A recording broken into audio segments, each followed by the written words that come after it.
Hasil hitung cepat ini kemudian memicu banyak respon pastinya, tapi tidak hanya Mas Duri dari peneliti Poltreking, sudah ada juga Prof. Hamdi Muluk.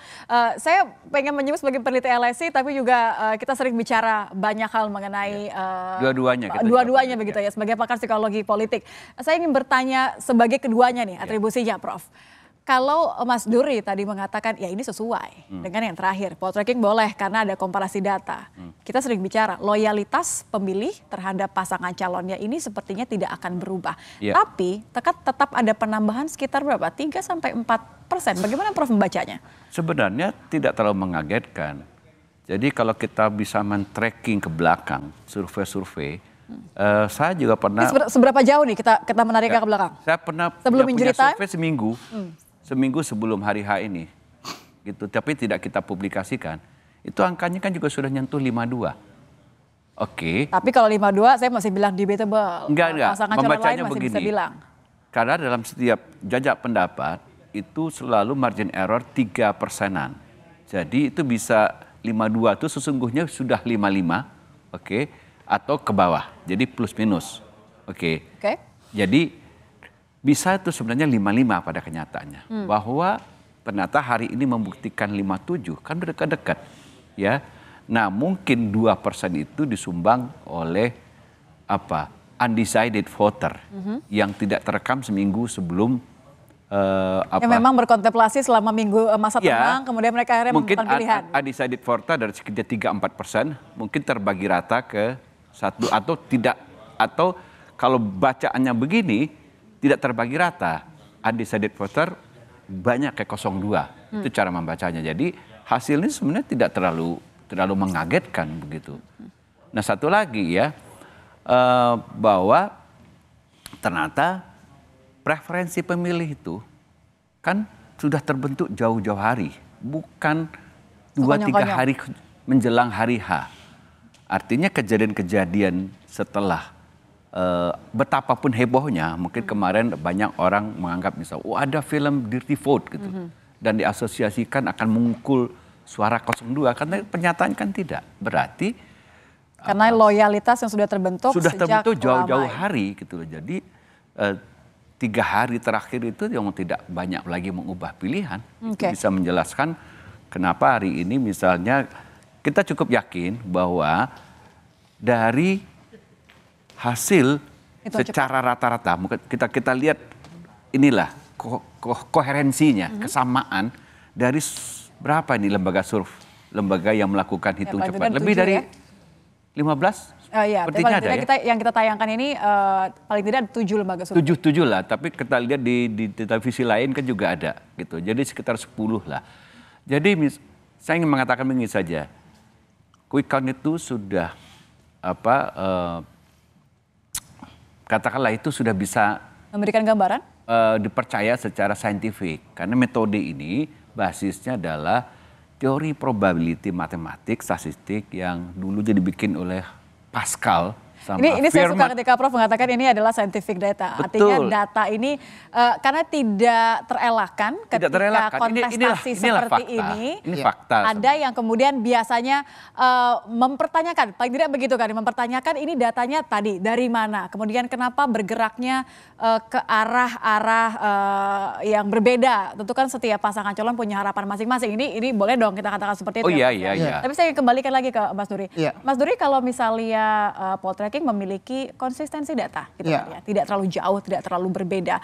Kalau pertanyaannya kita bedah tadi dari di Pulau Jawa saja, Jawa Tengah, Jawa Timur, kemudian Jawa Barat, masih sesuai dengan prediksi atau dengan hasil survei terakhir dari Poltreking juga. Untuk Pulau Jawa ya. Jadi data di Pulau Jawa, secara khusus di Jawa Timur, Jawa Barat, kemudian Jawa Tengah. Kita lihat datanya memang tidak terlalu jauh berbeda kayak gitu dengan hasil survei kita gitu. Dan ini mempertegas bahwa ya Pulau Jawa ini punya kontribusi yang sangat besar terhadap kemenangan pasangan Prabowo Gibran. Tentu secara khusus di Jawa Timur karena sangat signifikan ya, 66 versi quick count Poltreking begitu. Dan data ini menjadi penanda bahwa jadi Jawa dia tidak hanya secara populasi memang dominan ya, tetapi dari sisi suara yang diperoleh oleh pasangan Prabowo Gibran juga sangat signifikan gitu, sehingga kemudian ya konsekuensi elektoralnya secara nasional sumbangannya sangat besar gitu terhadap posisi di mana sekarang misalnya versi quick count poltreking ada 59% ya karena data sedang proses menuju 100%. Anda sepakat juga dengan kata-kata Prof. Hamdi tadi bahwa ini tidak terlalu mengejutkan sebenarnya bagi orang-orang yang memang terbiasa untuk mengolah data. Ya. Ini kita bicara ada verifikasi di situ, tidak main-main di sini, begitu ya?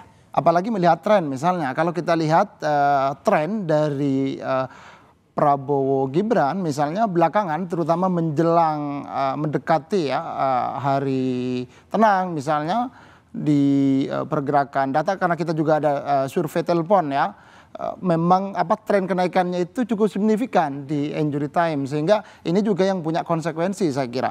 Kalau kita lihat dari data survei poltreking, pergeseran tadi disebut oleh Prof. Hamdi misalnya di undecided voter, benar di sana kontribusi suara ke Prabowo Gibran juga cukup signifikan, dan di pemilih Ganjar Mahfud ternyata pemilih swing yang ada swing di Oke, ini dia harus saya konfirmasi. Ganjar swing Mahfud voters atau memang kemudian undecided voters? Ini kan kemudian kita beberapa kali membicarakan hal ini ya, Prof ya. Apakah mereka memang yang masih kalem-kalem aja karena nunggu momen gitu, atau ya tadi swing? Karena kalau swing ini kan kita bicara pemetaan yang lain lagi, Prof.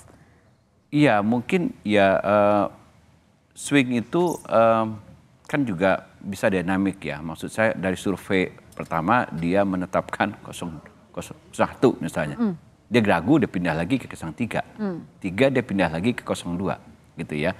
Itu kita sebut swing voter, dia bisa berayun-ayun saja. Nah, atau memang kalau undecided kan dia bilang saya belum menentukan, begini, saya belum menentukan. Mana yang terjadi? Mana yang terjadi untuk kasus ini? Untuk kali ini mana menurut Anda yang terjadi? Apakah swing voters ataukah memang yang undecided voters tadi?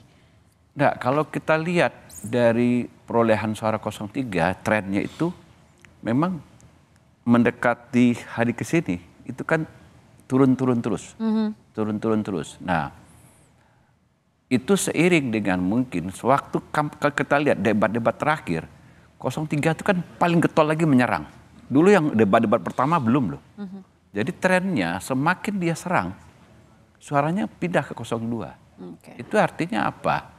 Mungkin tadi di 03 itu masih ada penggemar-penggemar Jokowi yang mungkin belum terlalu srek dengan Prabowo misalnya. Gitu ya. Jadi dia masih melihat nih, oke, saya kata masih bisa nyaman di 03. Ketika Jokowi diserang terus, ini migrasi dia. Jadi itu bisa kita katakan swing voter kan. Jadi swing voter bergerak ke 02. Nah, ini